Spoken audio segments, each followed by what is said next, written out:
ധാർമ്മിക നിലപാടിൻ്റെ ഒരു അംശമെങ്കിലും മുഖ്യമന്ത്രിയിൽ അവശേഷിക്കുന്നുണ്ടെങ്കിൽ കൊല്ലം MLAയുടെ രാജി എഴുതി വാങ്ങുകയാണ് മുഖ്യമന്ത്രി ശ്രീ പിണറായി വിജയന് അഭികാമ്യമായിട്ടുള്ള കാര്യം. അത് ചെയ്യാത്തിടത്തോളം കാലം ഈ കാര്യത്തിൽ സർക്കാരിൻ്റെ ആത്മാർത്ഥത ജനങ്ങൾ സംശയിക്കുന്നത് പോലെ സംശയത്തിൻ്റെ നിഴലിലാണ്. പറഞ്ഞതൊന്നും പ്രവൃത്തി മറ്റൊന്നും എന്നുള്ളതാണ് ഈ സർക്കാരിൻ്റെ മുഖമുദ്ര. ഇത് വെച്ച് ഉറപ്പിക്കാൻ കഴിയുന്ന കാര്യമല്ല. ഈ കാര്യത്തിൽ ശക്തമായ നടപടി ഉണ്ടാവണം. മുഖ്യമന്ത്രി മുകേഷിൻ്റെ രാജി ആവശ്യപ്പെടണം എന്ന് ഞങ്ങൾ ആവർത്തിച്ച് ആവശ്യപ്പെടുകയാണ്. ചലച്ചിത്ര മേഖലയിൽ അനാശാസ്യമായിട്ടുള്ള മറ്റ് പല കാര്യങ്ങളും നടക്കുന്നുണ്ട്. അത് നമ്മൾ കാണാതിരുന്നുകൂടാ. ഞാൻ ഇനി പറയുന്ന കാര്യം നിങ്ങൾ ശരിയായി റിപ്പോർട്ട് ചെയ്യണമെന്ന് ഞാൻ അഭ്യർത്ഥിക്കുകയാണ്.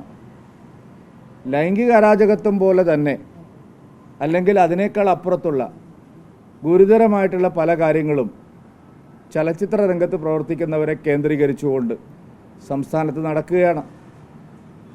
മട്ടാഞ്ചേരി മാഫിയ എന്നുള്ള പേരിൽ കുറച്ച് കാലമായിട്ട് മറ്റൊരു മാഫിയ, ഡ്രഗ് മാഫിയ, ഇതിൽ വളരെ ശക്തമായിട്ട് പിടിമുറുക്കിയിട്ടുണ്ട്.